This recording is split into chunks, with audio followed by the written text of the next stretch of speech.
Today, I'm going to share with you 4 pieces of YouTube guru advice that I would completely ignore if I were able to restart my YouTube channel today with the knowledge that I currently have. I've been on YouTube for over 3 years and I have over 300 videos on my channel. And while I'm not monetized quite yet, I have learned a few things. And if you stick around to the end, I'm going to share what I think is probably the most important piece of advice that I would give to any new YouTuber. Let's walk and talk about it. Hi, I'm Tina. Welcome to week 7 of my YouTube growth and monetization challenge. I can't believe that we're only a week away from the end of this. This YouTube growth content is and always was intended to be temporary. It was a way to keep me accountable, to kind of focus in on what it was I wanted to learn, to share that knowledge with others, and of course, to achieve monetization by the end of the 8 weeks. It remains to be seen whether I will actually achieve that or not. But even if I don't, the rest of this has been so valuable. I have learned so much and I have met so many amazing new people. If you're one of them, I hope that your week is going well, that you have picked up subs and watch time and are just a little bit closer to your own goals. So typically the way these videos work is I go over last week's assignments, I go over my analytics, and then I talk about what I want to work on in the coming week. But I'm going to go ahead and get into those 4 tips first. So if you're here for that, you don't have to stick around for all the other stuff if you don't want to. The first piece of advice that I would give myself as a new YouTuber is that subs don't matter. Now wait, I can hear you saying, but I need 1,000 subs in order to get monetized. Yes, you do. But watch time, I think, is more important. And maybe that's coming from a place where I already have my subs. I achieved my 1,000 subs in December of 2023, which feels like a really long time ago now. And maybe if I were struggling for subs and I already had my watch time, my advice would be different. But I don't. And so I wish that I had not focused so much on subs at the beginning. And that kind of leads into the next thing that I would ignore, and that is to do shorts. I would tell myself, do not do shorts. And the reason for that is the watch time you get from those shorts does not count towards your long form monetization goal of 4,000 watch hours. And if you want to monetize shorts, you need something like 10 million views in 90 days. And for me, that's just not realistic. The problem with shorts is they are easy, they are fast, and if you are pressed for time, it is content that you can make and get out there quickly. And they do get subs usually. The problem is, most of the time, those subs don't then go and watch your long form videos. And so I spent time on shorts that would have been better spent on improving my long form content and building up that watch time. One caveat here is if you are in the, to me, enviable position where you have your watch time, but you still need subs, then yes, definitely pump out some shorts because they do get subs. I would typically get 4 to 10 subs per short. But like I said, it didn't translate to watch time. Even when I used the new feature where you can link a related video on your short, it just really was kind of a waste of time. Number 3 has to do with consistency. And all the gurus tell you to be consistent. And I agree with that. But most of them will tell you 1 video a week. If you can just do 1 video a week, that's enough.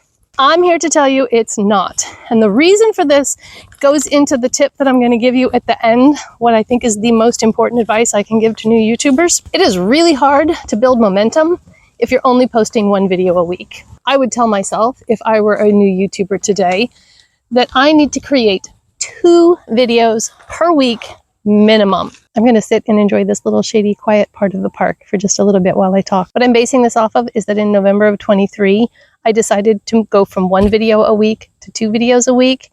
And that's when I saw some growth starting to happen. And in December, like I said, I had a huge month. I had a lot of watch time. I had gained like 50 some odd subscribers, and that put me over the top for my 1,000 subscribers.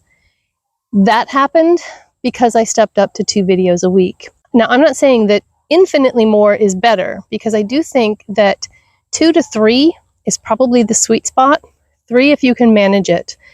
But I also think that, especially for a new YouTuber, it takes your video a little bit of time to get some traction for YouTube to find an audience for it.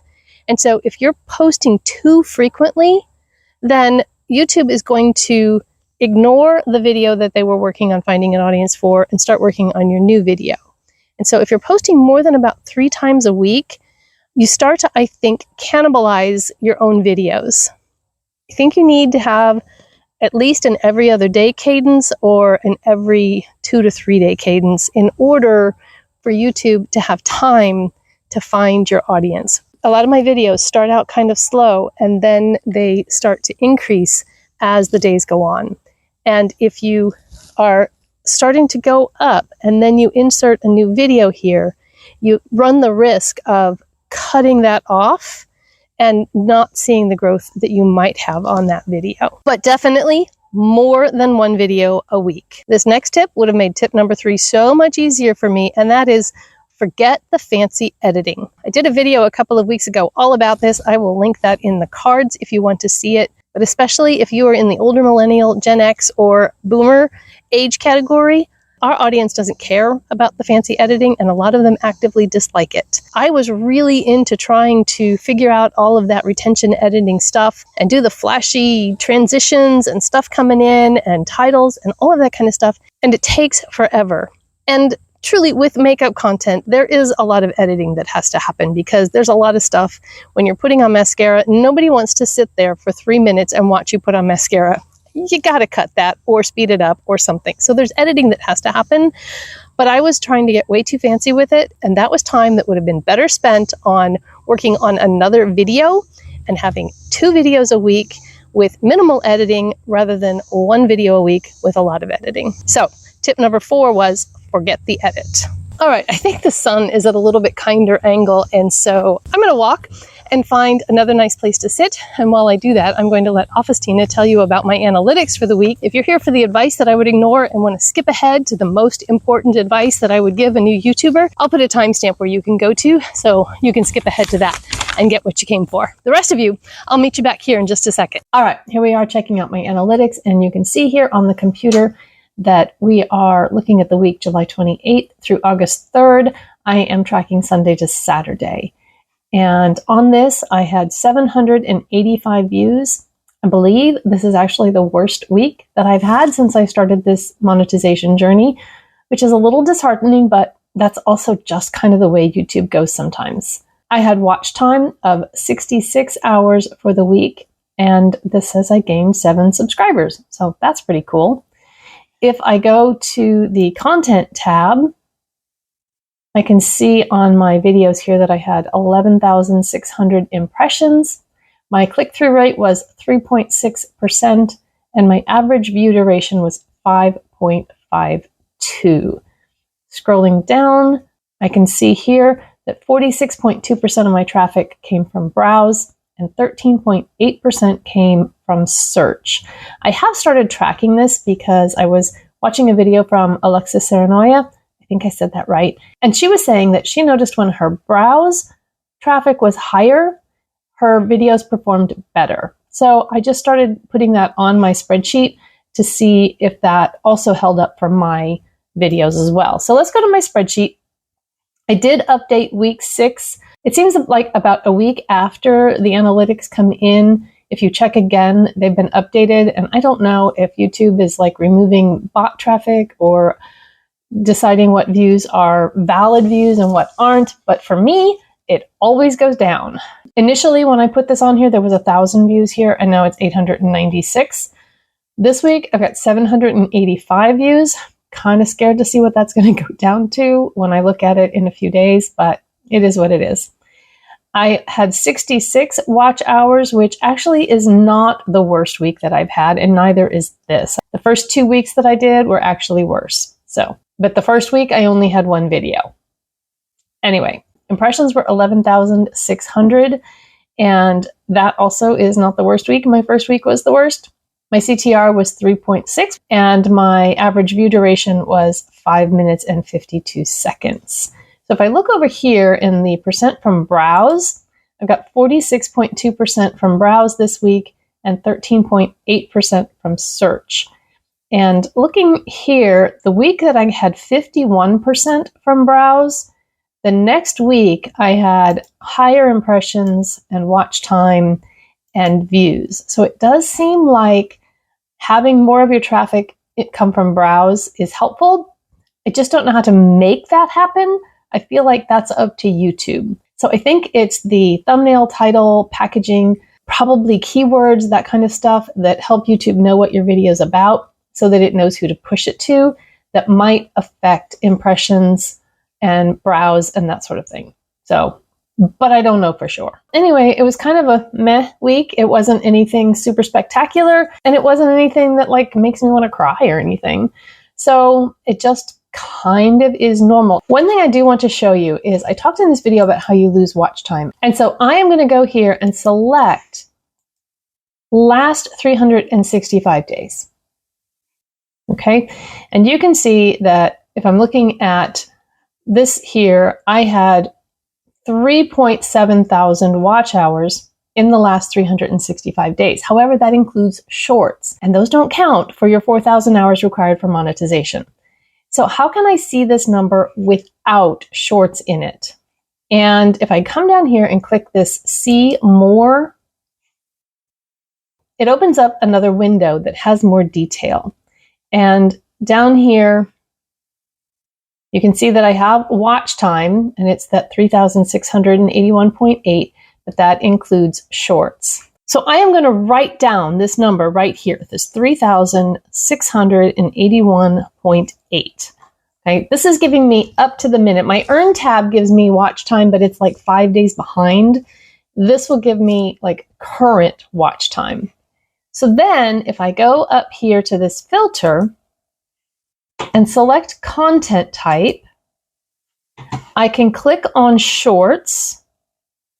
And the reason I'm not clicking on just videos is I also have live streams, and live stream watch time does count to your monetization. So I am just going to click on shorts to isolate my shorts watch time. And then I can see here I had 81.5 hours of watch time in the past 365 days just related to shorts.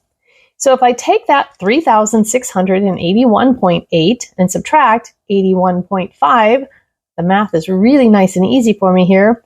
I get 3,600.3 watch hours related to my long form 4,000 hours monetization requirement. The other thing I talked about was how much watch time I'm going to be losing in the coming week versus gaining it. So if I wanted to see like how much watch time am I going to lose in the remainder of August, I'm going to close this, and I can again go to my date here.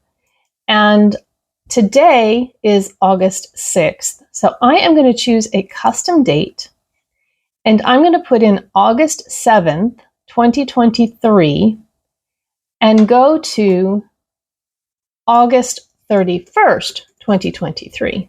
Okay, that's the watch time that I got in the remainder of August last year. By August 31st, that's the amount of watch time I'm going to lose down the drain. Okay, and then I can click apply.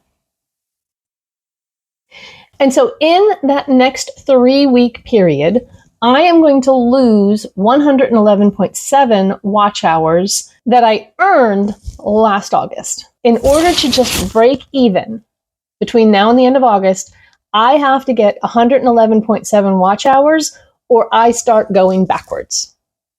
And honestly, I have felt like I am just a salmon swimming upstream in a monsoon for the past year and a half. It can be really demoralizing, but it's also good to know what you're up against. And so I think it's important sometimes to look at your past 365-day graph for your watch time and see, okay, it's August. Do I have anything big coming up that I'm going to have to overcome? I don't know, maybe you don't want to know, but if you do, this is how you can figure it out. All right, let's go back to the park. Okay, this is one of those weeks I haven't had a chance to look at the analytics yet, so hopefully it went well and Augustina was happy. I do check my Earn tab every day, so I know that I was up overall on watch hours. The one thing I'm not happy about this gimbal, and I haven't quite figured out how to fix it, is when I'm filming through the DJI app, it's recording at 720p, and I'm filming from my front-facing camera, and so the quality isn't what I'm used to because I'm used to filming in 1080p.